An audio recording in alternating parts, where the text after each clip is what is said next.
Vicente Sancho, tienes la mano levantada. Vamos a ver si puedo hablar contigo. Bueno, yo llevo varios años con esto Ok. eh, de la publicidad online. Estoy ¿Ya te con una dedicas? campaña, ¿Ya te dedicas a la publicidad en Internet? sí, bueno, desde hace más de 7 años, Ah, seis bien, bien. años Bueno, o por ahí. entonces ya eres un veterano entonces.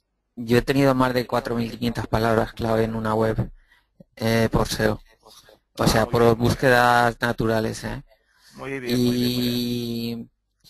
Y lo que ocurre ahora después de la actualización de Pingüino es que, bueno, han echado muchas webs abajo Ujú. y la gente con eso está bastante preocupada, digamos. Sí. El motivo no se sabe cuál es exactamente, unos dicen una cosa, otros dicen otra. Bueno, el caso que para compensar esto, una de las opciones es hacer campañas con AdWords, ¿no? Correcto. Sí, sí. Entonces, una cosa que no he llegado a entender bien, ¿qué son las Ujú. palabras negativas? ¿No? Vamos a ver, las palabras negativas, bueno, gracias Vicente por tu consulta y te agradezco esta consulta porque ya tenemos, estamos aquí para compartir información, no solamente para hablar de este programa. Vamos a ver, cuando tú montas una campaña de Google, tú montas campañas con diferentes concordancias. Tienes concordancia de amplia, frase, exacta, que te permite de alguna manera codificar esa palabra clave para que esa keyword le digas a Google qué posibilidades de activación de anuncios tiene. Te voy a poner un ejemplo muy sencillo. Vamos a ver, bueno, muy sencillo. Espero que sea ilustrativo, por ejemplo. A nosotros nos pasaba, por ejemplo, nosotros teníamos de clientes a Famosa y cuando tú pujas por la palabra, por ejemplo, vamos a ver, juguetes, ¿no? Famosa vende juguetes y tú pujas por la palabra juguetes en amplia. Al pujar la palabra juguetes en amplia, amplia quiere decirse que va a poder obtener, activar tu anuncio ante posibles variaciones y relaciones de la palabra juguetes. ¿Qué pasa si un usuario está buscando juguetes sexuales? Si buscas juguetes sexuales y tú, como empresa, en este caso famosa, pujas por la palabra juguetes, es muy posible que tu anuncio saldrá. ¿Y tú crees, Vicente, que como responsable de marketing de famosa, te haría mucha gracia que ante la búsqueda de juguetes sexuales salieran el anuncio de famosa de juguetes para niños? Claro, entiendo. Entonces, tú ahí lo que haces es codificar con una palabra negativa y pones negativa sexuales o las diferentes variaciones que tengan que ver con este mundo para que cuando alguien ponga juguetes solamente salga cuando tenga que ver con lo que es el mercado de famosa, que es el mercado de los juguetes para niños, etcétera. Y todo lo que tenga que ver con el mundo de la sexualidad, ahí famosa no quiere estar. Y para eso se utilizan las palabras negativas. Claro, porque Google hace combinaciones con las palabras clave. Claro, hace Eh, combinaciones. Tú haces, al final no, tú pujas por keywords, no por palabras clave, pujas por keywords y esas keywords tú keywords, sí. haces que tienes la posibilidad de que estén en una concordancia amplia que admite múltiples combinaciones. Puede ser por una concordancia de frase, es decir, solamente saldrá tu anuncio si el usuario pone la frase que tú has identificado, aunque luego por delante y por detrás admita otros textos.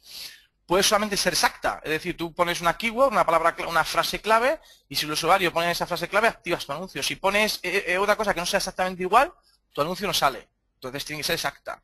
Y por eso es tan amplia. La amplia te permite múltiples combinaciones, singulares, plurales, incluso cosas que Google entienda que está relacionado. ¿Vale? Entonces hay que conocer muy bien las posibilidades de las concordancias y saber cómo tienes que utilizar una y cómo tienes que utilizar otra para acotar o para generar más volumen. Y sobre todo saber utilizar también muy bien las concordancias, no solamente para no tener problemas de branding ni de imagen, sino también, lógicamente, para que tú puedas acotar un poco el volumen, el número de veces que salgas. Porque no te interesa salir por todas las veces.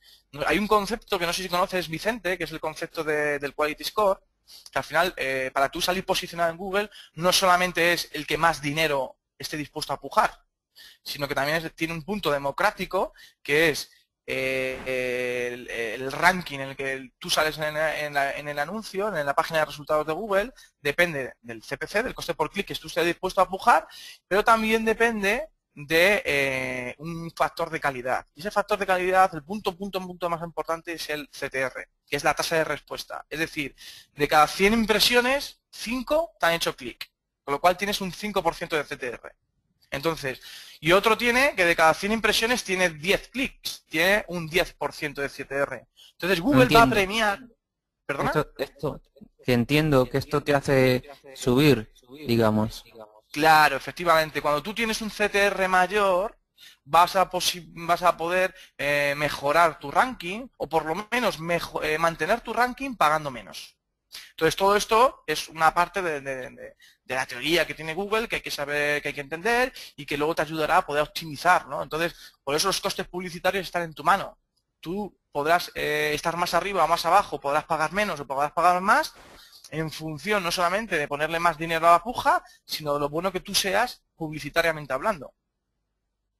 O sea, que todo depende de las keywords. Bueno, Digamos. todo depende, no, todo es un proceso desde la keyword, que esté bien enfocada, desde el anuncio que activa la keyword. El anuncio es clave, como te acabo de decir. Si tú tienes un anuncio que no funciona, que no llama a la acción, que no es interesante, el usuario no va a hacer clic en tu anuncio. Con lo cual, ahí vas a perder posibilidades de clics y sobre todo vas a pagar más caro. Pero ojo, hay otro punto muy importante que es la landing page. Si tú le llevas luego tu anuncio publicitario y le llevas a una página web que no convierte bien, que no es atractiva, que no presenta bien la oferta, tampoco va a funcionar la campaña. Con lo cual esto es un proceso mucho más complejo. Y luego están las pujas y luego están una serie de elementos que están interfiriendo. Con lo cual, bueno, la verdad que es entretenido, ¿eh? Es entretenido este mundo. Si conoces bien la parte de SEO y social, pues tiene un componente interesante, pero esto, al ser tan analítico, tener tantos datos, tener tantas palancas que influyen, la verdad que se convierte en una actividad pues realmente interesante. Otra cosa que me ha ocurrido es que, bueno, la aprobación de los anuncios, hay personal en Google que se dedica a aprobarlos. Me ha ocurrido que han aprobado anuncios y luego los han denegado. Y luego, pues bueno, los han vuelto a aprobar, ¿no? A ver, esto es un tema delicado. Vamos a ver, como Google está siendo muy estricto. Hay revisiones, hay una persona que te hace una revisión, te lo aprueba, después pasa por otra persona, te hace una revisión y te lo desaprueba. Es algo un poco que no siguen los mismos criterios o que la persona que lo ha visto anteriormente no seguía el mismo criterio que la siguiente o algo así, no sé. Bueno, aquí te comento, Vicente, que hay dos puntos. Es que hay una revisión manual y hay una revisión automática. Con lo cual, a veces hay una revisión que te lo admite o no lo admite porque automáticamente la tecnología entiende que tu anuncio es válido o no es válido, pero luego hay revisiones manuales y lógicamente hay un ser humano detrás que hay un componente subjetivo. ¿Vale? Ese componente subjetivo, como te digo, Google se está poniendo muy estricto con sus políticas publicitarias para, sobre todo, siempre, pensando en el usuario, mejorar la experiencia del usuario. Entonces, hay muchos marketers que durante muchos años han hecho mucho dinero con Google AdWords y lógicamente han utilizado herramientas de persuasión y de seducción muy agresivas, han anunciado vender productos milagro, hacer rico de la noche a la mañana y ese tipo de cosas. Entonces, o luego también el tipo de mensaje y de comunicación que tú hagas que sea más o menos agresivo. Entonces, este tipo de cosas Google ha ido perfilando sus políticas de privacidad y sus políticas de edición y eso hace que al final hay un componente un poco subjetivo, ¿vale? Entonces, respondiendo a tu pregunta, es que no es solamente un tema manual, sino es que hay un tema automático y luego dentro del manual, desde luego, en el momento que está el ser humano, hay un tema de subjetividad. Y la subjetividad depende de que las directrices van cambiando continuamente y por eso hay que estar muy en contacto con las novedades de Google, las actualizaciones y entender muy bien cómo piensa Google. Por eso es importante también un poco lo que ofrecemos en este programa, que Manuel, la parte de Manuel, de haber estado durante más de 8 años, él entiende muy bien la lógica de Google, está en contacto en Estados Unidos con con toda esa evolución que ha tenido Google en estos últimos años.